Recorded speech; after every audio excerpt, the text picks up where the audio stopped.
Você que tem a visão aberta para o mundo espiritual, você alguma vez já viu o espírito da morte?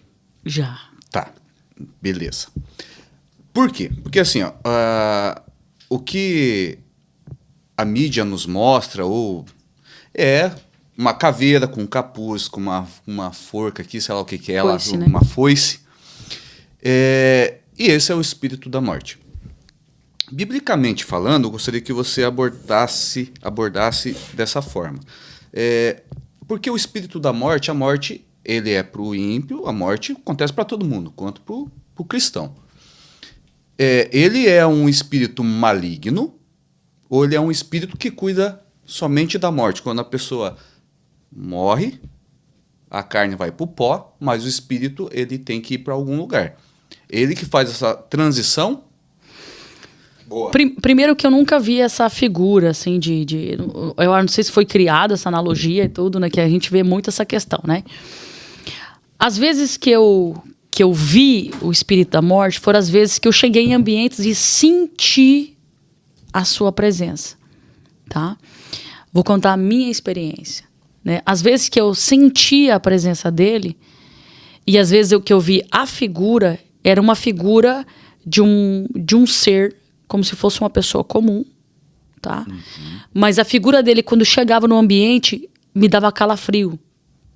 E eu sentia aquele cheiro de necrotério, cemitério, sabe? Aquela coisa assim. Carne podre. Então, aonde que eu tinha discernimento que era um espírito da morte chegando naquele ambiente, né? Uhum. Agora, cada um tem as suas experiências. Não sei como que as pessoas vê dessa forma, né? Sobre a questão de que as pessoas ou morrem em Cristo ou morrem com os demônios, eu acredito que aquele que morre em Cristo, eu creio que é o Senhor que leva. Agora, aquele que escolhe o tormento eterno, eu acredito sim que é um espírito do mal que vem buscar essas pessoas, tá? Por exemplo, e por que eu falo isso? O meu pai, por exemplo, quando faltou ali 3 dias para ele morrer, ele falou para mim que ele via um ser que entrava dentro do quarto dele. E eu perguntava para ele, pai, quando o senhor viu, o senhor sentiu medo e tal? E ele falou, não, que era um ser que chegava e ficava olhando para ele perto do pé dele. Ficava ali olhando para ele. E eu disse pro meu pai, eu falei, o senhor entende que é o anjo do Senhor que veio te buscar? E a importância de o senhor fazer uma nova aliança com o Senhor, que ele não era cristão? Assim também a minha avó. A minha própria avó, ela via uma moça que chegava. E ela falava para minha mãe, Joselma, tem uma mulher... Assim. E 3 dias depois, ela partiu também. Como também, por exemplo, eu nunca presenciei uma pessoa que vivia uma vida torpe, falecer e ter uma visão, né?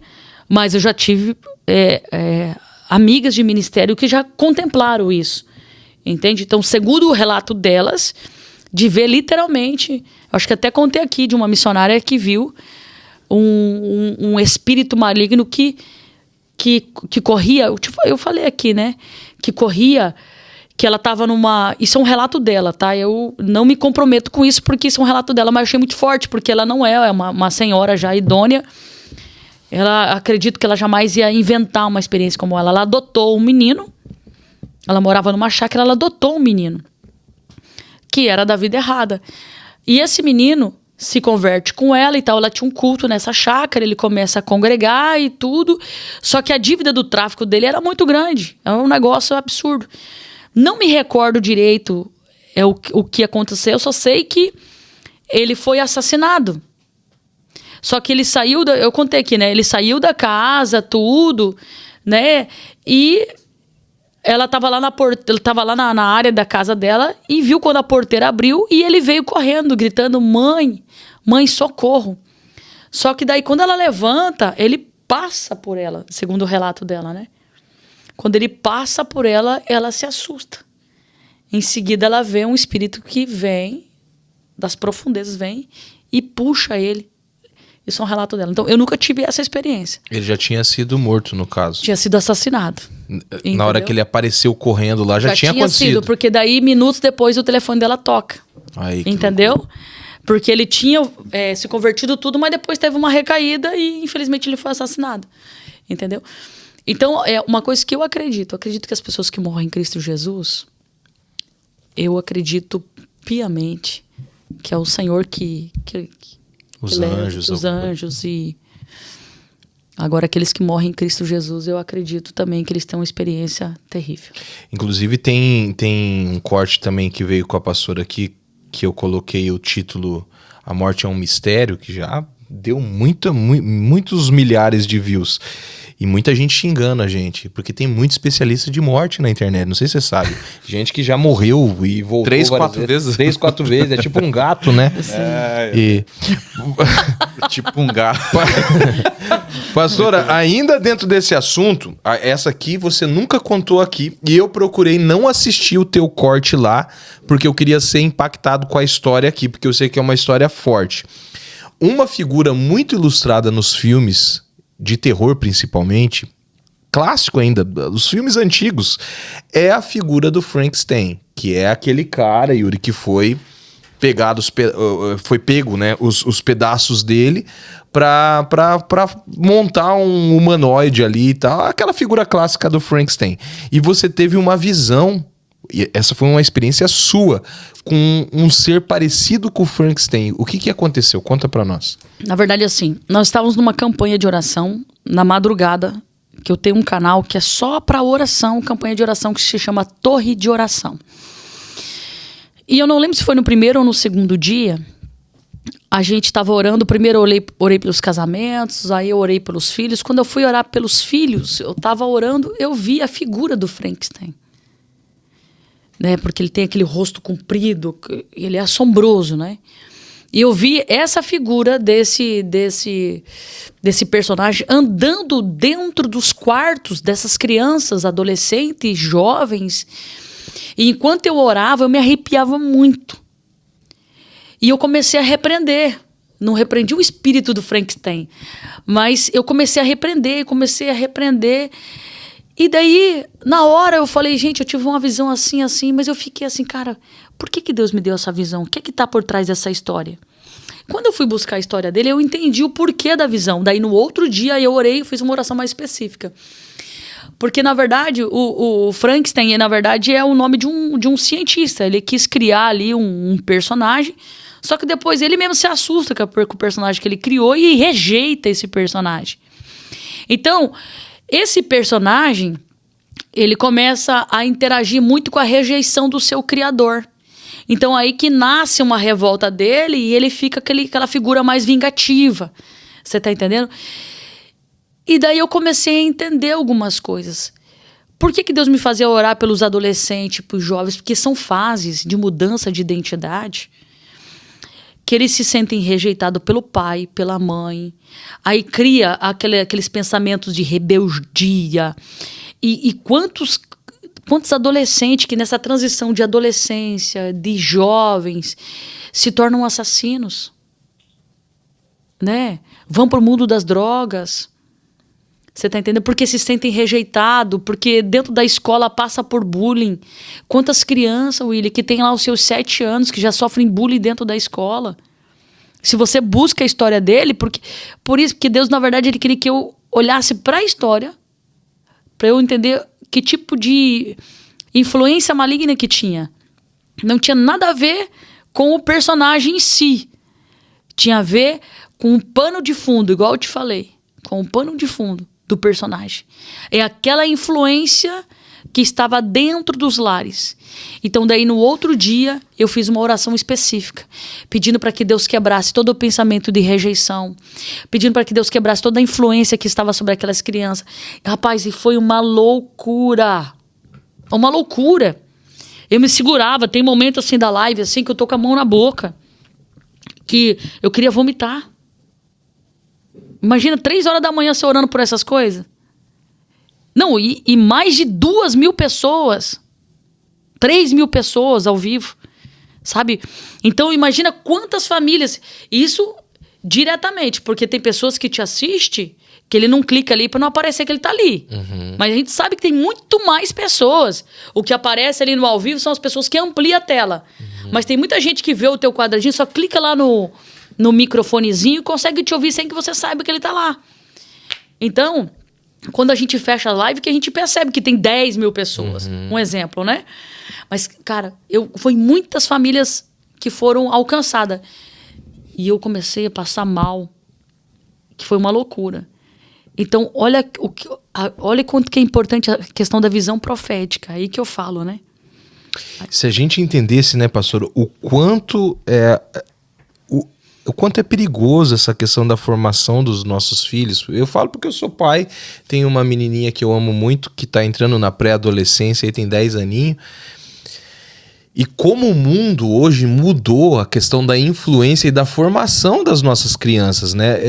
Não que antigamente, na nossa época, você tem praticamente a mesma idade que eu, não que a gente estava isento disso, mas a nossa época a gente não era tão bombardeado pela mídia, pelo governo.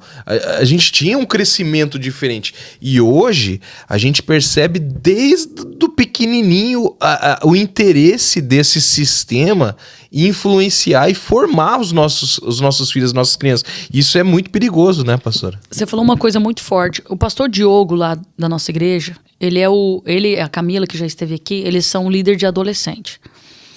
Ele criou uma grade que fala assim, defesa da fé. Ele já deu para a primeira turma e agora nas férias, acho que depois das férias, se não me engano, ele vai dar de novo. Por quê, William? As nossas crianças estão sendo bombardeadas por fé, por crenças que não professam a nossa. E as artimanhas que eles estão usando, sabe? Tudo muito silencioso. Porque é assim que o maligno trabalha. Primeiro ele tem que ganhar a tua confiança para depois conquistar o seu coração. Então, as pessoas do ocultismo, dessas coisas todas, ele está trabalhando justamente isso, das seitas, tá fazendo de forma muito silenciosa, lá usando o professor do colégio, da faculdade, jogando uma semente. Outro dia, uma mãe muito assustada, o filho dela é autodidata, o filho dela foi convidado para ir numa seita, fazer uma visita técnica. E ele chama a mãe para ir. Quando a mãe dele vai chegando nesse lugar, que é um lugar afastado aqui de Foz do Iguaçu, a mãe dele falou assim, filho, aqui é o lugar tal? Ele falou assim, sim, mãe, mas não tem nada a ver. Eu trouxe você para você ver que não tem nada a ver. Aí escuta só. O menino tem, acho que 20 anos, inteligentíssimo. Chega lá, ele já tem ele já tem as informações. Eles já têm.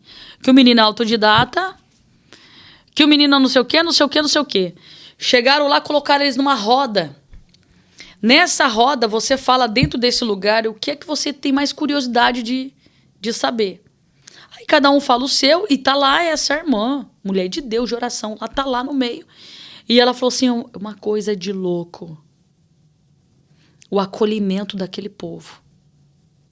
A atenção que dão para as pessoas que chegam. Olha a sutileza.